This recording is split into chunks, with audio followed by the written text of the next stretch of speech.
everybody. My name is Fran, and I work as the Indigenous Liaison at Charles Spencer High School. I am with my colleague, Dusty Sage. Hi, I am Miss Sage, and I'm a physical educator and fitness instructor as well. And yeah, welcome. We are here working together to create a video to demonstrate how to make a beaded pin.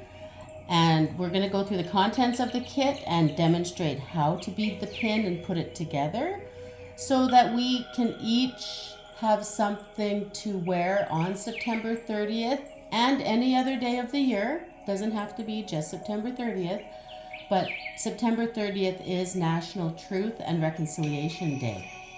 It is a holiday, and it is to honor and acknowledge Indigenous people. Yeah, it's to also spend time healing for those that need to heal, to remember, to forgive, and to just be together on that day. It's also a day for Indigenous people to share truth and for, listeners to hear truth. And that truth can come in many forms. So there are lots of videos, stories, different activities that we can all participate in on the 30th to hear truth and to share healing and to work together towards reconciliation. You'll see that the handprint that Dusty's holding is a reddish orange in color. And the reason that's been chosen for this pin is to represent those people that attended residential school in Canada by direction of the government and the church, and those who survived. There are thousands and thousands and thousands of people affected across our country that attended residential school, and they are survivors. And personally, I'm the first generation away from the residential school in my family, and it wasn't that long ago. So just like our teepee has orange prints on it to represent the survivors, there's also an opposite. There's always an opposite. And there's also a black handprint on our teepee liner. And that's to represent those who did not survive, because that is part of the truth. So we are making pins today with beads, and Dusty is going to show us how to do that. So we'll go through our supplies. Here we are. So these are 2 essential pieces. We have that. And then I'm going to be putting, what's this thing called? It's called a cabochon. There you go. Of course, we have the beads, which is an essential piece of beading. There's a needle and a thread, which we've already threaded, so that's great. There's a pin and a piece of backing. And all of these things are in your kit. And we're going to start by gluing the handprint. Well, actually, I'm sorry. We're going to start by tracing. Making a circle, as you see Dusty doing. So hopefully you can follow along. We will pause the video and take breaks, and you can do the same as you're following along. And we're going to trim that off now. So here's some scissors.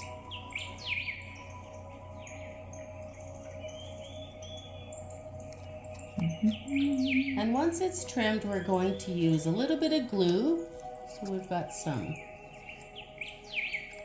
I'm trying to get in there. A little bit of super glue. This is not in your kit, but you can use any type of glue. Just put it on the side. This we got from the dollar store. I think you get 3 for $1. And we're going to glue the handprint right side up to the flat part of the cabochon. So be really careful with the glue, of course, because it comes out quick. You just need some dots.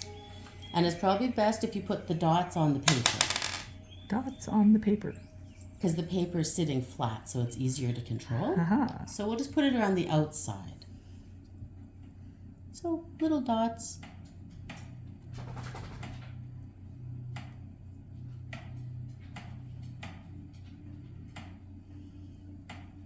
And as super glue dries really, really fast, we're going to stick the cabochon on there.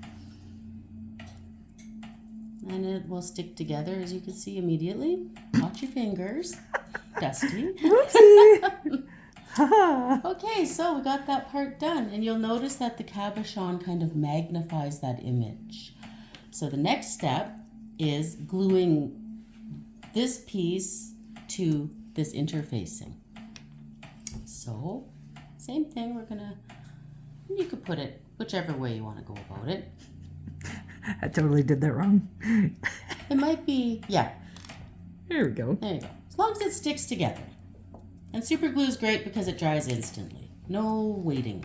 If you have white glue, you might have to wait a little bit for it to bond, right? So, next steps. These little square edges are going to give you a hard time. So, trim them off, just to make little round edges. And your thread won't get stuck on them. If you don't trim them off, that's fine, but your thread will get stuck on the corner, and it's annoying. Especially when you have a really good beading groove. You don't want to stop and take thread off. So we'll trim it off and make a circle.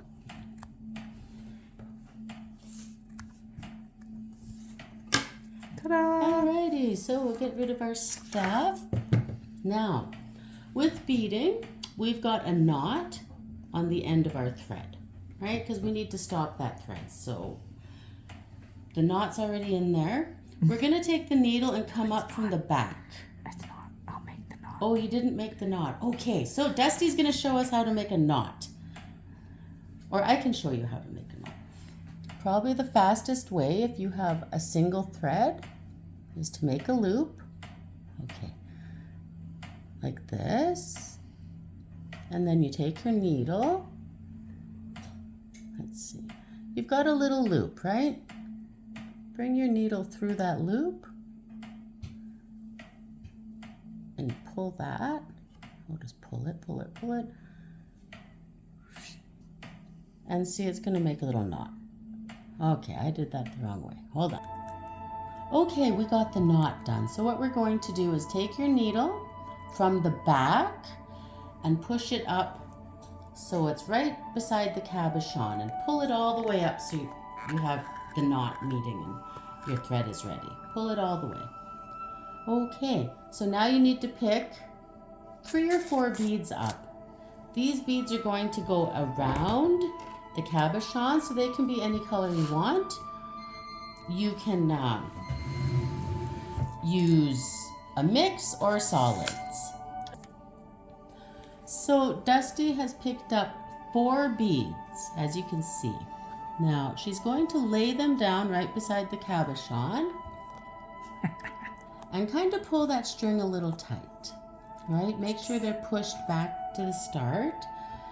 And she's going to put her needle right down in front of the 4th bead, and she's going to push it through. And that's just to hold those guys down. So pull your thread all the way. There, you got 4 beads. So what you want to do now, go back to the first one, as you can see. And you come up right beside it. Beside it? Not behind it. Oh, not through it. Beside it? Beside it. Pull it up.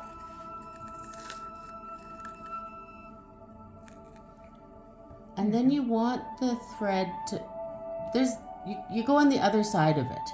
And so there's a piece, you come up on one side of the bead and you put your needle down on the other side, across. As you can see, she's putting it on opposite. And she's going to pull that, and that's tacking that bead down. Right there. And so, and if we go fairly slow, then you can see, there it goes. And you don't pull it too tight, because if you pull your thread really tight, it's going to make your beads kind of tip over.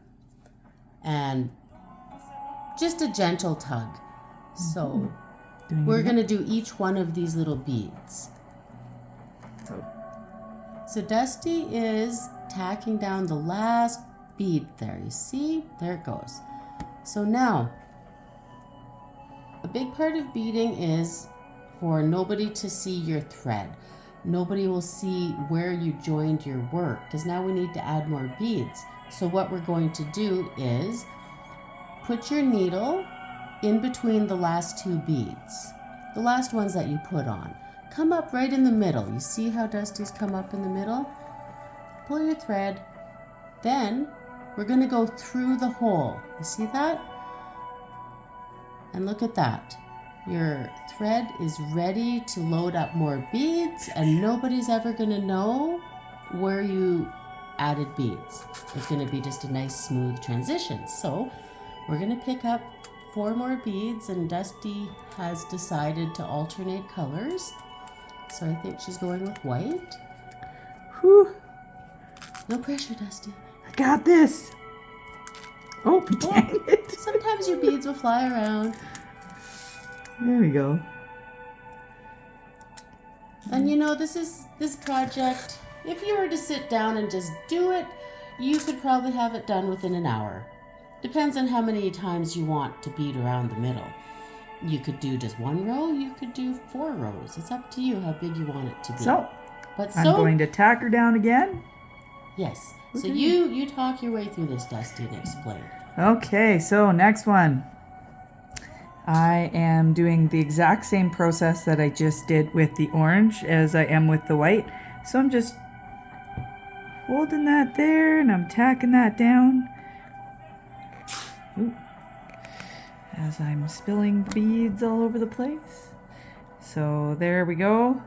So now they're just nice and tight to the cabochon. And then I'm going to bring it up beside this little white one here.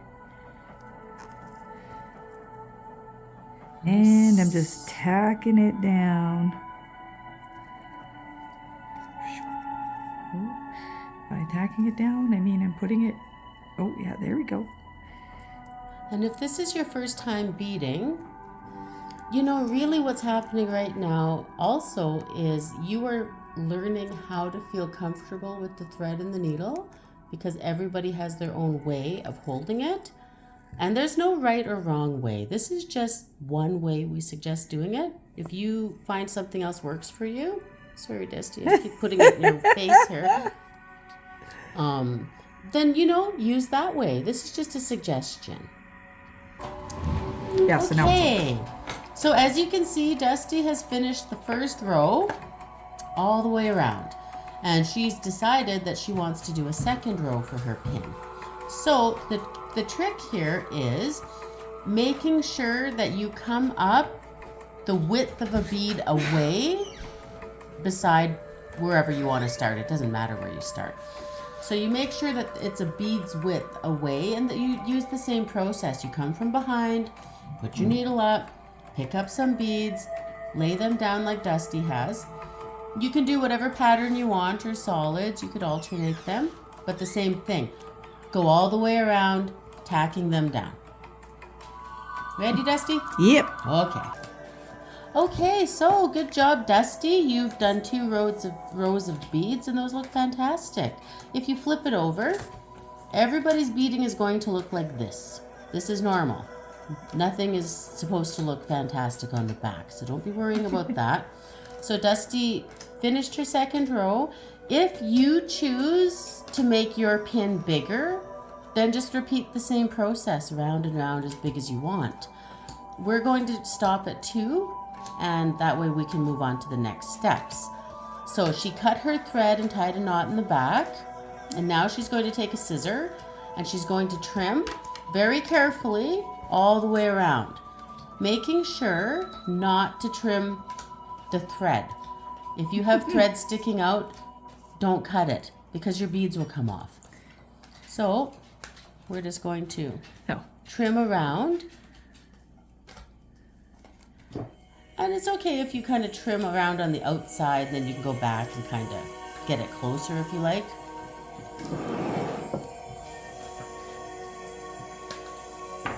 So that's the next step.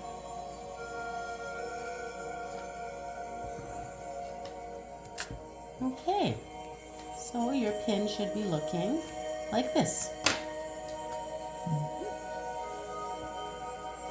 Okay, so we're going to put it on pause for a moment. We'll be right back. So the next step is taking the piece of felt, and if you have chalk, that's great, or something just to trace your pin, because that's going to be the back that covers up your stitches. So it doesn't have to be perfect, but as long as you can see the outline, because we're going to cut that out. So a pencil works good because it's a little bit shiny and you should be able to see the lines that you made. So we'll do that and then we'll cut it out. So you can see the dent. And you know what? Even if it's sticking out a bit, you can trim it off later. So the next step is to take the pin that's in your kit, open it up, put it on to the black or to the felt and sew it down. Doesn't matter, it doesn't have to be fancy, nobody's going to see the back of it. You just want it to be really firm. So sew it quite a few times. So should I go through and around, or do you go around, or just side to around side? and around and around. Okay. So whichever way you feel is the strongest, as long as the pin is on there. So we'll get that part done. Okay, so as you can see, Dusty has sewn on the pin. So now it's like a sandwich. You're going to put them together. Make sure the pin's on the outside, of course. And we're going to glue them. So take your glue. And I should face it the correct way too. Yeah, be aware of how you put a pin on and making sure, like, you know, that it's comfortable for you and before you sew it on and glue it. Yep. Or before you glue it. So we're going to do the gluing. And it's very simple, but see, all those stitches are going to be hidden. Nobody's going to see that. So put lots of glue. Make sure it's going to stick together very well. And if it's super glue, we'd be quick, right? Because it dries really fast. I'm like, where's my And finger? if it's not perfect, that's okay. We can trim the edges later. There we go. So we'll squeeze them together, try to get the air bubbles out. Ooh, it's a little bit over there, but that's okay. Okay, so there's your pin. Ta-da! So you could trim the edges a little bit if you like, if you want to be a perfectionist. Some people will take and sew the felt to the interfacing, like to sew the two layers together around the edge. You could sew it here, and that way it'll never come apart. You could do some edging, which is a little fancier. We're not going to be doing edging in this video.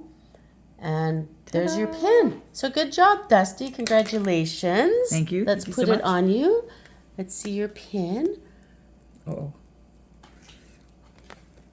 Here it goes. Da-da. Ow, as I stick myself. And it looks just that fabulous. Good job, Dusty. Thank you. Good luck, everybody.